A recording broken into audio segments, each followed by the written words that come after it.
Dobar dan, ja sam Ivona Doći. Želim vam poručiti dobrodošlicu u naš novi beauty centar Ivona. Mi radimo već aktivno nekih 20 godina, odlučili smo proširiti našu ponudu. Pratili smo najnovije trendove salona. Nadamo se da smo vam približili nešto što još do sada niste vidjeli na ovom području. U našu ponudu ubacivamo još neke stavke poput head spa i još nekih raznih tretmana za lice i tijelo.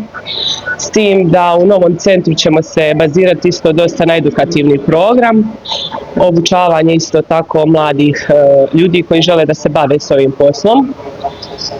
Osobno imam iskustva u tome već 20 godina i mislim da napokon je došao dan za nešto malo veće.